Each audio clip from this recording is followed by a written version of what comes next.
Let's take a little look at this. So I had this saved for a bit. Disturbing games based on true events. Ooh, spoopy. I know I heard about that. I haven't seen it yet, but I heard about it apparently. Thought I would take a break from watching Overlord and finally get this D&D prep done. So I needed to need a waiting room to be in the background. Yeah, no worries. You have no problem. Anyone's welcome to come hang out with me at the end of the day. Let's take a look at this, shall we? Most disturbing games follow the same formula. Jump scare, a chase scene, then repeat. But these ones are different because they actually happened. These are disturbing games based on true events.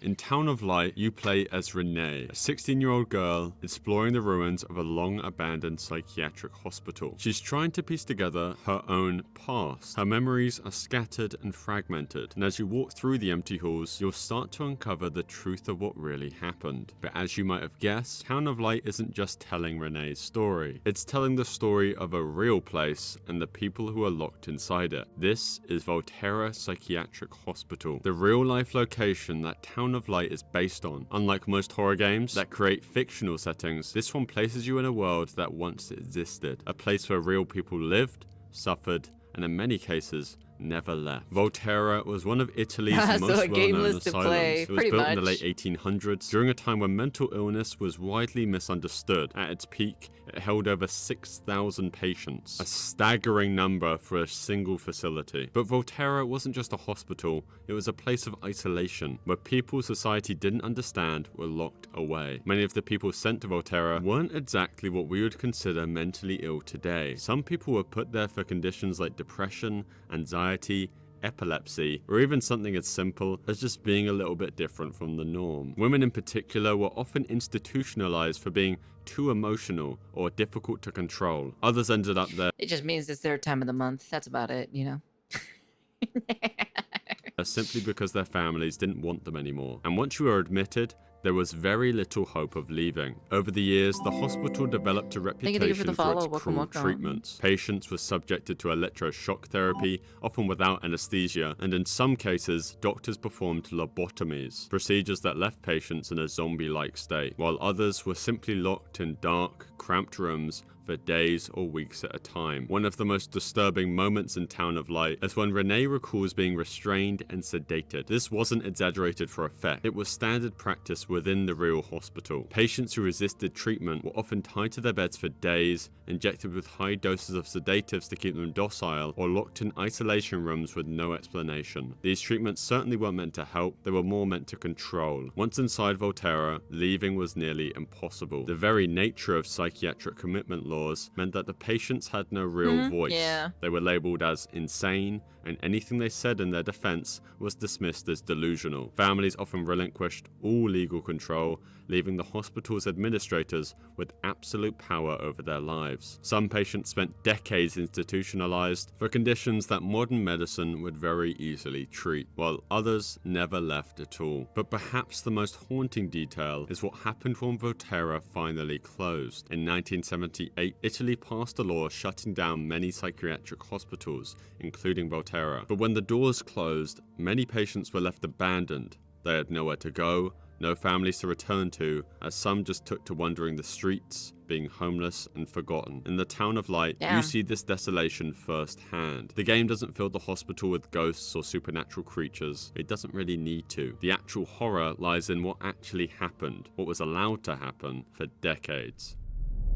In 2010, a German game developer named Jens Stober created a video game that almost no one would think to make. It wasn't about a haunted house or being chased by monsters. I think I know what it is. Something much more real. Something still fresh in the minds of those who lived through it. The game was called 1,378 kilometers, named after the exact length of the border that once divided East and West Germany during the Cold War. But this wasn't just a history lesson. To understand why this game caused so much outrage, you need to know that after World War II, Germany was split in half. The western side became a democracy backed by the US, UK, and its allies, while the eastern side became a communist state controlled by the Soviet Union. The problem being was that life in the East was miserable. The government controlled nearly every aspect of daily life, and people weren't allowed to leave. By the late 1950s, millions had already fled to the West in search of a better life. The solution, according to East German leaders, was simple: build a wall. In 1961, the Berlin Wall was constructed, a deadly barrier stretching across Germany, trapping millions of people inside the communist-controlled East. And it wasn't just a wall, it was a killing zone. Border guards were ordered to shoot anyone who tried to escape, and over the years, hundreds of desperate people were gunned down trying to cross it. Fast forward to 2010, and this is exactly what the game recreated, as you have the option to play as one of these border guards, and your job was to stop defectors from escaping. And stopping them didn't just mean blocking their path, it meant you had the option to shoot them. That was the moment the game crossed the line for many. Survivors of the Berlin Wall era, many of whom had lost family members to the border shootings, were horrified. News outlets called the game disgusting and offensive. Many saw it as an insult to those who had died trying to escape. Chris Geffroy, one of the last people shot while trying to flee to the West, was gunned down at just 20 years old for attempting to escape a life he never chose. Was this game really an educational experience, as the developer claimed, or was it something worse? A simulation of murder wrapped in the excuse of history. The backlash was so strong that just days before its official release, the game was pulled. Jens Stober defended his work, saying that he never meant to glorify violence. Instead, he wanted players to understand the weight of history. But to many, that wasn't enough. With tensions escalating, the game's planned release date, October 3rd, 2010, was supposed to be symbolic. It fell on Germany Unity Day, a national holiday celebrating the reunification of East and West Germany. But instead of serving as a moment of reflection, as the developer would have hoped, the timing only added fuel to the fire. Critics saw it as an insult, almost like a slap in the face to those who had suffered under the Berlin Wall. Jens didn't cancel it entirely, but he postponed its release indefinitely, saying he needed to rethink how it was going to be presented. He insisted that he never meant to offend anyone and that his goal was to only educate. But many thought the damage had already been done. Even with its eventual quiet release, the controversy never fully faded. Today, 1,378 kilometers remains an obscure game, mostly discussed rather than played.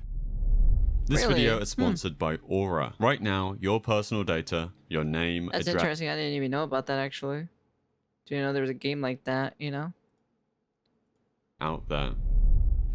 Velvet Assassin is a stealth action game that dropped in 2009, letting players step into the shoes of a World War II spy named Violet Summer. It plays like a typical wartime thriller, sneaking through enemy bases, taking down high-ranking officers, and sabotaging Nazi operations. But what most players might not realize is that Velvet Assassin is directly inspired by a real-life secret agent. But her story is based on Violet Sabo, a British spy who operated in Nazi-occupied France. Sabo wasn't just any soldier, she was part of the Special Operations Executive, or SOE for short. It was a covert British group that sent agents behind enemy lines during World War II. These weren't just standard soldiers, they were saboteurs, intelligence gatherers, and assassins, trained to fight and disrupt the enemy from within. Velvet Assassin places you in similar high-stakes missions, sneaking through dark corridors, hiding in shadows, and eliminating officers with silenced weapons. But what Velvet It's interesting because I never, like, so far, at least, like, most of these games, I've never heard of most of these games in general. So it's pretty interesting to kind of like go back in time and just kind of look at, you know, some of these games that are like, you know, caused either controversies or based off real events and stuff like that. So doesn't tell you is that the real Violet story had no Hollywood ending. She didn't have the luxury of a health bar or checkpoints. The game might be inspired by her story, but it leaves out the most chilling details. And what happened to the real spy was far more disturbing than anything you see in game. The real Violet was born in France in 1921, but grew up in London. When World War II broke out, she married a French foreign legionnaire named Etienne Sabo, who later died in battle. His death fueled her determination to fight back against the Nazis. And in 1943, she was picked up by the SOE. Sabo was sent on her first mission to France in April of 1944, just 2 months before the D-Day invasion. Her job was to gather intelligence, coordinate sabotage operations, and arm local resistance fighters. She completed the mission successfully and returned to England, but the fight wasn't quite over yet. Her second mission would be her last. In June of 1944, just after D-Day, Sabo parachuted back into France. Her new mission was to help organize resistance fighters and destroy disrupt German reinforcements moving towards Normandy. But before she could fully complete her objective, she and her team were ambushed by Nazi soldiers at a roadblock near the town of Salon-la-Tour. The Velvet Assassin version of this moment would likely show our spy fighting her way out, escaping into the night. But in reality, Sabo had no such luck. With no way out, she covered for her comrades, holding off the enemy with a Sten gun while they escaped. She fought until she ran out of ammunition, and then she was captured. At first, she was taken to Limos, where she endured brutal interrogations at the hands of the Gestapo. But despite their torture, she refused to give up any information. Instead of breaking, she responded with sarcasm, even mocking her captors. This defiance only made things worse for her. From Limos, she was transferred to Fresnes prison in Paris, where she was held in solitary confinement. Then, in August of 1944, as the Allies pushed further into France, she was sent to Ravensbrück concentration camp in Germany. This is where her story took its most tragic turn. Ravensbrück wasn't just a prison, it was a nightmare. A brutal women's concentration camp where thousands were worked to death, tortured, or executed. It was here that Violet Sabo spent months enduring forced labor, starvation, and unimaginable cruelty. Then, in early 1945, just a few months before the war would end, she was taken to an execution site inside the camp. Along with 2 other captured SOE agents, she was forced to kneel and was subsequently shot. She was only 23 years old. The world would only learn what happened to her after the war, when the survivors from the concentration camp told the horrifying truth. The game Velvet Assassin may honor her memory with a fearless protagonist, but it stops short of telling her full story.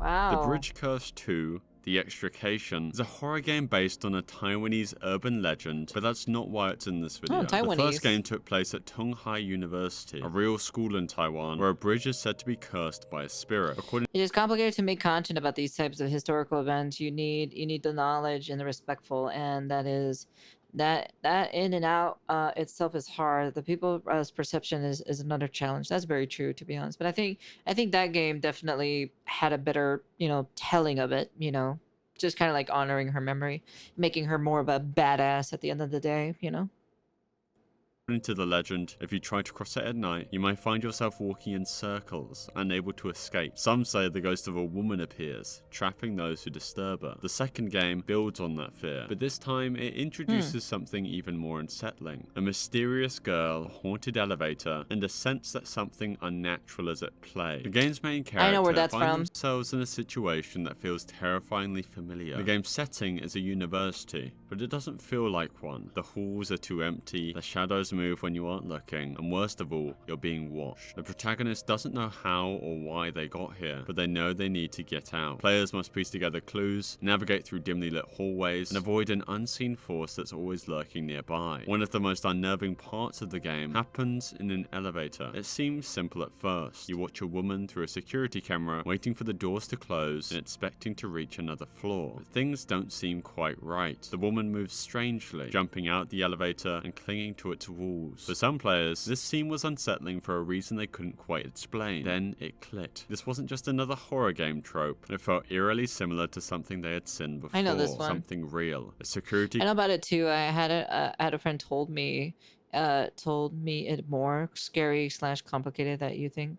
Camera recording of a young woman in an elevator pressing buttons, stepping in and out, and looking as if something was following her. That woman was Elisa Lam, and her story remains one of the most disturbing unsolved mysteries. In February of 2013, the Los Angeles Police Department released a strange surveillance video to the public. It was grainy, taken from an old security camera inside an elevator at the Cecil Hotel. At first glance, it may not seem out of the ordinary, but the longer you watch, the more unsettling it became. Elisa Lam, the woman in the footage, was a 21-year-old student from Canada who had been traveling alone through California. The fact that they found her body in the water tank on top of the building was wild. Yeah.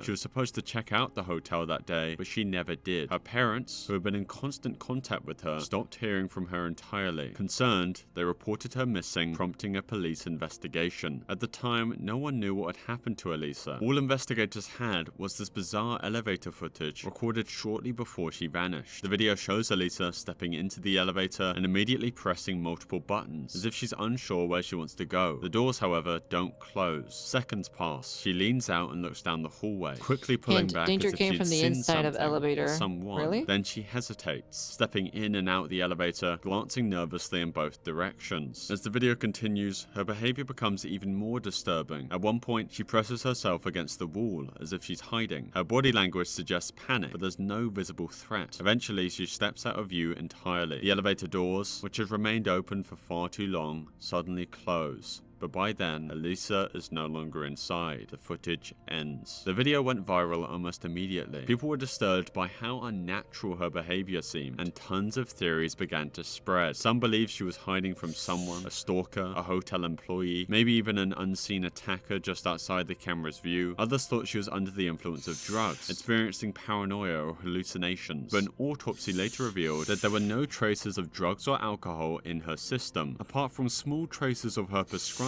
drugs, as Elisa was diagnosed with bipolar disorder. There was also a more paranormal explanation. The Cecil Hotel had a Well, that could probably be it right there, you know, the cause of it. long and infamous history of murders and sinister guests, including serial killers like Richard And when I saw this clip, I always thought the inside of the elevator looked weird. My friend confirmed that I was right. Ramirez. Some believed Elisa wasn't alone in that elevator, that something from the hotel's dark past had been watching her. Regardless of the theory, the biggest question remained the same. Where did Elisa go after stepping out that elevator? That question wouldn't be answered until nearly 3 weeks later, when hotel guests began complaining about foul-smelling, discolored water coming from their taps. What happened next would turn this from a missing persons case into one of the most infamous mysteries of all time. As the game progresses, another eerie connection begins to surface: the presence of water. In horror stories, water is often linked to spirits, particularly in Asian folklore, where drowning victims are said to become restless ghosts. In real life, Elisa's body was found in the rooftop wall. You can see those supernatural stuff. He told me what he saw. Really? What did he see? Was there like something inside the elevator? Water tank of the Cecil Hotel weeks after she had disappeared. The circumstances of her death were so strange that even the authorities still don't understand how she got there. The developers have never confirmed that they were inspired by Elisa's case, but the similarities are undeniable. You start in the middle of nowhere, snow-covered mountains stretching as far as the eye can see. Your only guide is a flickering flashlight and the distant sound of your own footsteps. The deeper you go, the more unsettling it feels. The loneliness, the paranoia, the overwhelming sense that you're not alone. This is Kolat. Imagine brushing your teeth in that though. That's wild, to be honest.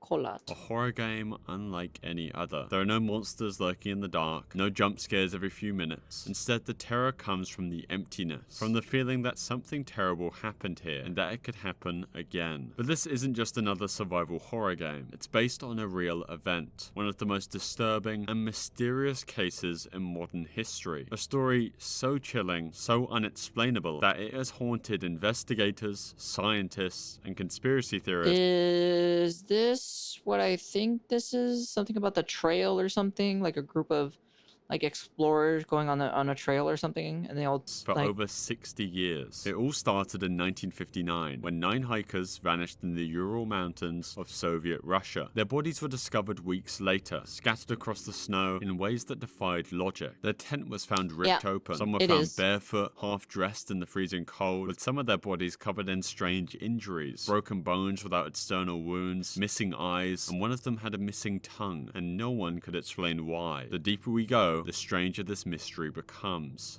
One of Kolat's greatest strengths is how accurately it recreates the brutal conditions of the Ural Mountains. In real life, the group was trekking towards a peak called Kolat Circle, which translates to Dead Mountain in the local Mansi language. The game's title is obviously a direct reference. The game's environment captures the harshness of the terrain too. The deep snowdrifts, the lack of shelter, the eerie silence of the mountains at night. In real life, the hikers had to battle temperatures dropping as low as -30 degrees Celsius, and the unpredictable weather likely made survival even more difficult. However, in the game, the landscape is even emptier than in reality. The real Dyatlov group encountered Mansi hunter trails, and there were reports of other expeditions in the area, though none close enough to intervene. The game isolates you completely, amplifying the horror. In Kholat, you don't start inside the hiker's tent. You're already out in the cold, left to piece together what happened. But in the real case, the tent itself became one of the biggest mysteries. Rescuers found it still standing, but with a crucial detail. It had been slashed open from the inside, implying that the hikers had been so desperate to escape that they couldn't even have used the tent's entrance. They cut their way out and ran half-dressed into the freezing night. The real horror of the incident lies in how the bodies were discovered. Some were found nearly a mile away from the tent, wearing little clothing, as if they had fled in pure terror. 3 had massive internal injuries, being broken ribs and crushed skulls, but 0 external wounds, leading investigators to compare it to the force of a car crash. One victim, Ludmila Dubinina, was found without her tongue and parts of her face. A few had traces of radiation on their clothes too. In Kholat, there's a constant feeling that something is out there watching you, but in reality, no evidence of an attacker, human or otherwise, was ever found. However, the way Kholat presents its world mirrors the hiker's disorientated movements. The game forces you to navigate with only a map, compass, and coordinates, obviously similar to the real-life expedition's methods. It's easy to get lost, panic, and end up somewhere you shouldn't be, just like the real hikers. The game leans heavily into the supernatural, hinting at shadowy figures, glowing entities, and forces beyond human understanding. I see.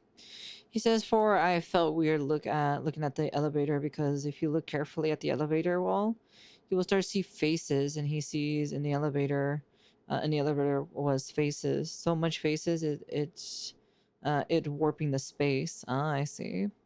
I mean, later on this video could probably be easily explainable. A lot of things we used to see as demons or devils are now known as diseases or mental illnesses.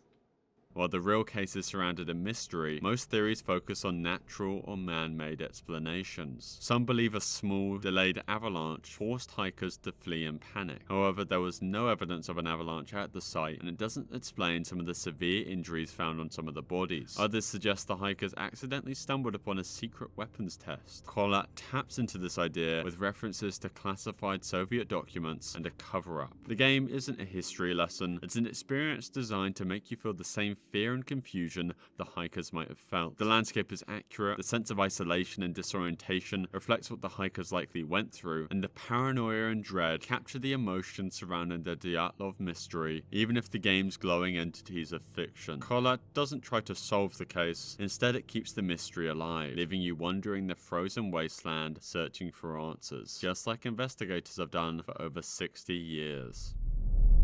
Every now and then, a game unintentionally mirrors reality in ways that are hard to ignore. This is one such case. Released in 2017, Granny became one of the most popular mobile horror games of its time. Wait, this was also based on a real thing? I know about this game. I've heard about this game. Concept is that you wake up in a rundown house, locked inside by a grey-skinned, hollow-eyed woman. She's old, frail-looking, but don't let that fool you, because Granny patrols the house, reacting to every sound. If you knock over a table, she hears it. If you step on a creaky floorboard, she's already on her way. She moves at an unnatural speed, chasing after you the moment you make a mistake. If she catches you, she knocks you unconscious with her bat. You have 5 days, 5 chances to find your way out before something terrible happens. So what if something like this actually happened? A real-life case so eerily similar that I think the game definitely draws inspiration. St. Petersburg, Russia, 2015. An elderly woman is spotted on a security camera, casually walking near her apartment building. Nothing unusual, except for the fact that she's carrying a large plastic bag, a heavy one. A few hours later, police receive a report. A disjointed torso had been found near a pond. No head, no arms, no legs, just a torso. It doesn't take long for authorities to track down a suspect, and when they knock on her apartment door, they find Tamara Samsonova, a 68-year-old woman sitting calmly in her chair like nothing had happened. But when police search her apartment, they uncover something out of a nightmare. Dozens of handwritten diaries filled with detailed notes about murder, casual entries describing how and when she murdered people as if it were a routine part of her life. They found What the fuck? I think I remember this woman too as well. plastic bags filled with rotten flesh hidden around the building. Some reports even suggest that she may have even eaten parts of her victims. One diary entry dated September 2003 reads, "I killed my tenant Volodya, put the pieces of his body in plastic bags, and threw them away in different parts of Ruzensky district." Another entry from March 2015 details the murder of Valentina Ulanova, the 79-year-old woman she'd been living with at the time of her arrest. Valentina had been her friend, but according to Tamara's diary, she had become too difficult to live with. Tamara's solution to the little problem was to crush a handful of sleeping pills into her food, wait for her to lose consciousness, grab a hacksaw, and I think you can imagine the rest. When questioned by the police, Tamara never showed any remorse. At times, she smiled and even laughed when describing what she had done. The media quickly gave her the name As for what her Granny body Ripper, a count, woman who had this spent motherfucker. years luring people into her home and making sure they never left. I personally think the similarities between Granny and the Granny Ripper are too bizarre to ignore. Both are old women living alone in decaying homes with something deeply wrong beneath the surface. Both trap people inside their own homes, one trapping victims in the game, the other in real life. The video game Granny keeps a crossbow in her house, a small but crucial tool that players can use to fire tranquilizer darts at her. If you manage to hit her, she collapses and stays unconscious for 2 minutes, giving you a chance to escape. In real life, Tamara Samsonova didn't need a crossbow. She allegedly dosed her victims in much the same way, sedating them so they couldn't fight back. Just like the game's tranquilizer, her method didn't kill immediately. It only made her victims helpless, ensuring they had no chance to run. Then there's the most unsettling part, the unnatural quality they both share. In the game, Granny moves with disturbing speed and aggression, something that you wouldn't expect for someone so old. And yet in real life, Tamara Samsonova was much the same. Despite her age, she carried and disposed of bodies without any help. Unlike most serial killers, Samsonova was never sent to prison. After a psychiatric evaluation, she was declared legally insane and sentenced to an indefinite detention in a high-security psychiatric hospital. During her trial, she made disturbing comments, at one point begging the judge to let her go so she could continue killing. Her words in court were, "I knew you would come. It's such a disgrace for me. All this publicity. I am guilty and deserve to be punished. I've been preparing for this trial for 10 years. It is all deliberate. There is no way to live. With this last murder, I closed the chapter." She was committed to Kazangyurk Psychiatric Hospital in 2015, where she remains to this day. What the fuck? That's crazy. Is she even still around by any chance? You're looking at a digital city from above. The streets are filled with people, some just walking around, others moving with purpose. At first glance, Well, I can already immediately know what's wrong with this game immediately.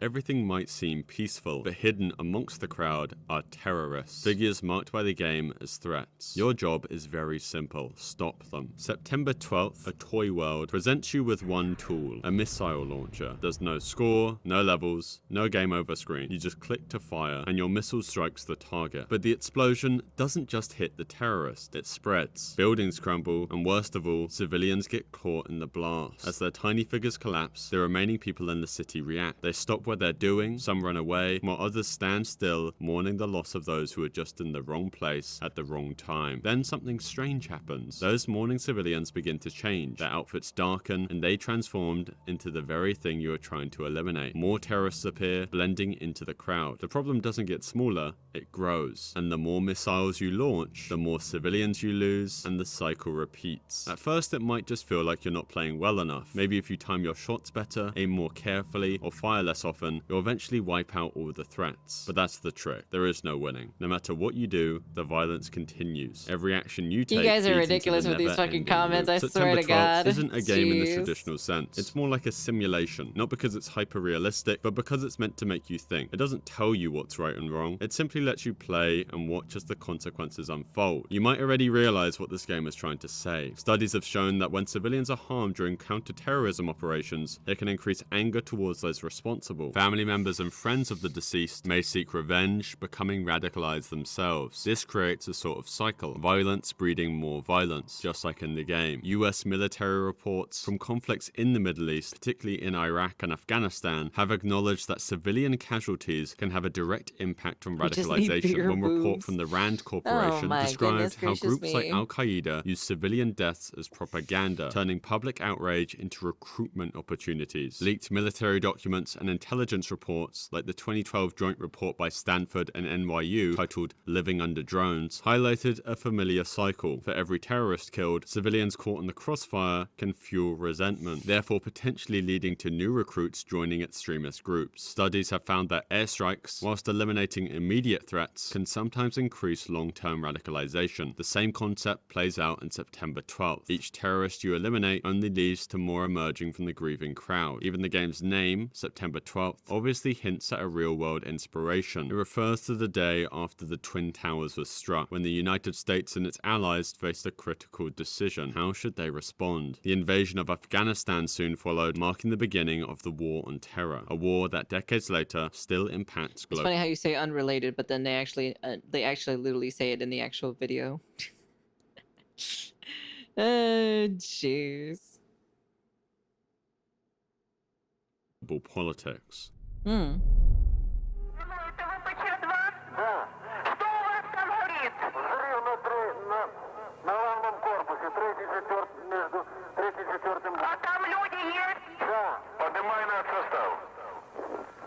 Chernobylite takes place in one of the most unusual and dangerous places on Earth, the Chernobyl exclusion zone. This is an 100 square mile area in northern Ukraine that was evacuated after a major nuclear accident in 1986. But to understand why this area is so significant, you first need to know what happened at Chernobyl. On April 26th, 1986, a routine safety test at the Chernobyl nuclear power plant went horribly wrong. Reactor 4, one of the plant's 4 nuclear reactors, exploded due to a combination of design flaws and human error. The explosion released massive amounts of radiation into the air, contaminating large parts of Ukraine, Belarus, and even reaching other countries in Europe. I probably don't need to tell you that radiation is dangerous because it damages the human body at a microscopic level. In high doses, it can cause severe burns, organ failure, and even death. In the days following the explosion, people in the nearby town of Pripyat, where most of the plant's workers lived, were told nothing was wrong. Many went about their daily lives unaware that they were being exposed to deadly levels of radiation. It wasn't until 36 hours later that authorities finally ordered an evacuation, but by then, it was too late for many. Over the following months and years, thousands of people developed radiation-related illnesses, and a vast area surrounding the plant was deemed too dangerous for human life. Then, the exclusion zone was created, a permanent no-go area stretching for miles around the ruined reactor. All the buildings were left abandoned, nature slowly took over, and time seemed to stand still in the remains of the town. What's even more eerie is that some of the places in the game no longer exist in reality. Over time, many of Chernobyl's buildings have collapsed due to weather, neglect, and radiation damage. In Chernobylite, they remain frozen in time, offering a look into the past that is slowly disappearing. The exclusion zone may seem like an abandoned wasteland, but it still has life. Over the years, nature has reclaimed much of the area, and a small number of self-settlers, people who refused to leave or later returned, continue to live there. Creating a game set in the Chernobyl exclusion zone is one thing, but actually going there is another. But for the team behind Chernobylite, accuracy was everything. They didn't just want to imagine what the zone looked like, they wanted to capture it exactly as it is. So instead of relying on old photos or satellite imagery, they went in themselves, bringing with them cutting-edge technology and a mission to recreate the real Chernobyl like never before. To achieve their goal, the developers used 3D photogrammetry, a technique that allows them to scan real-world objects and environments to create incredibly detailed digital models. They walked through the ruins of Pripyat, abandoned villages, and even the remains of the power plant itself. Are you actually allowed to go in here? Taking thousands of photos from every angle. These images were then processed to build one-to-one digital recreations of actual locations, making Chernobylite one of the most visually accurate portrayals of the exclusion zone ever made. But this wasn't just about making the game look good, it was about preservation. Some parts of Chernobyl are rapidly deteriorating. By scanning these locations, the developers were able to digitally freeze them in time, allowing players to explore places that may no longer exist in the future. Entering the exclusion exclusion zone isn't as simple as just walking in. Radiation levels vary across the area, with some places still dangerously contaminated. While certain parts of the zone have lower radiation levels and are safe for short visits, others, like the Red Forest, one of the most radioactive areas in the world, can be deadly. The developers had to follow strict safety protocols to avoid exposure. They wore dosimeters, which are devices that measure radiation, to monitor their levels at all times. Some areas were off limits, while others could only be visited for a few minutes before radiation levels became unsafe. Even so, they were able to scan key locations, including the Pripyat amusement park, home to the famous rusted Ferris wheel that never officially opened, and the ruins of Reactor 4, now sealed under a massive steel sarcophagus to contain the radiation. Though one of the biggest challenges wasn't just radiation, it was the feeling of the place itself. Even decades after the disaster, Chernobyl doesn't feel empty. There are obviously no crowds and no bustling streets, but the silence itself feels unnatural. The developers described an eerie atmosphere, and they weren't alone in this feeling. Many visitors to Chernobyl report a similar feeling of a deep sense of unease, especially in areas where people once lived. Fears to fathom. Well, wouldn't be surprised if some people passed away or so, you know? Is different. Unlike games that adapt well-known cases or urban legends, Fears to Fathom builds its episodes from real-life accounts submitted by ordinary people. These aren't famous cases from history, and they're not the kind of stories that make national. I know this game. These are the Japanese games.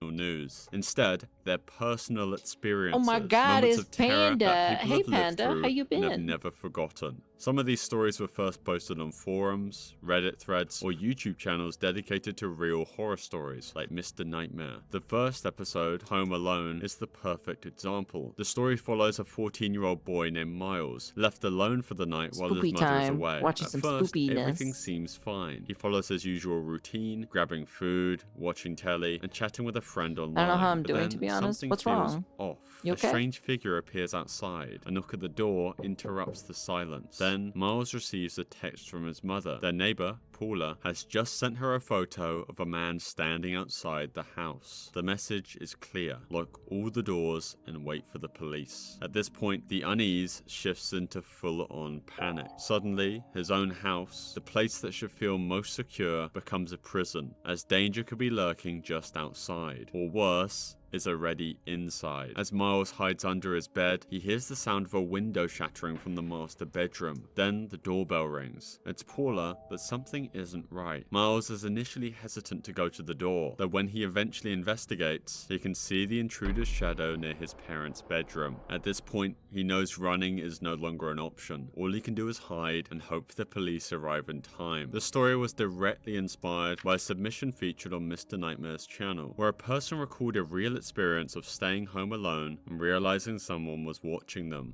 You can always DM me.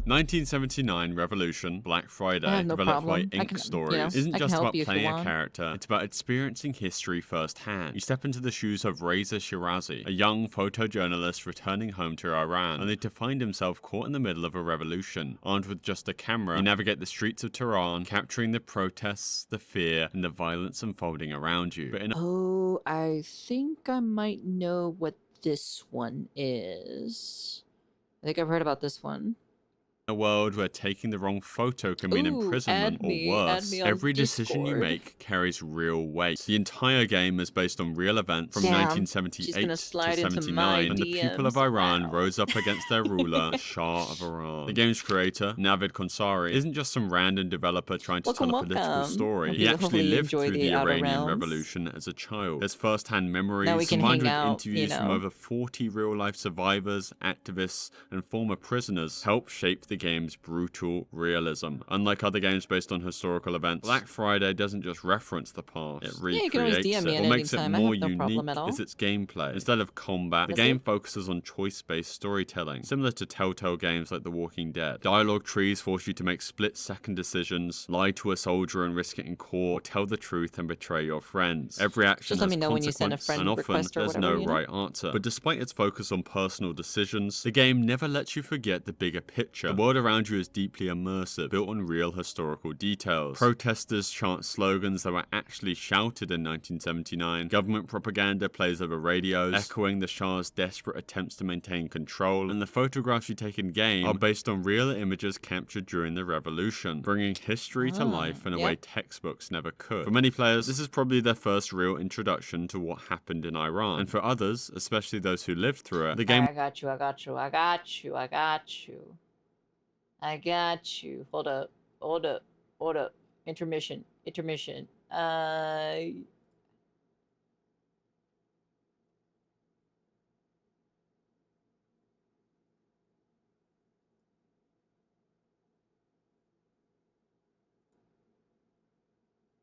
Bam. Sent.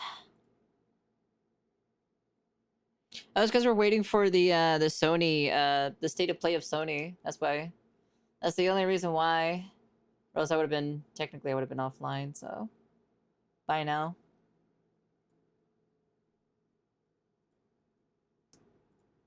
was almost too real. In fact, it was so just enjoy powerful streaming. that the That's also Iranian another thing government too as outright well. banned it. But what made it so Thank you for the follow. controversial, and why was this Welcome. revolution so dangerous to talk about, even decades later? On September 8th, 1978, the streets of Tehran were filled with hope and fear. Thousands of Iranians had gathered in Jaleh Square to protest against the rule of Shah Mohammad Reza Pahlavi, demanding the end to his dictatorship. They were unarmed, chanting slogans, holding banners, and standing together in defiance of a government they believed was corrupt and oppressive. What they didn't know was that they were about to walk into a massacre, one that would change the course of history. The That makes Shah sense. had That's already declared understandable. martial law the night before. Public demonstrations had been outlawed. It's just sometimes I like to, like, you know, I get it from my mom or so. I like to ramble sometimes from time to time, so time flies by super fast, and I'm like, oh yeah, we gotta go do some other things, you know.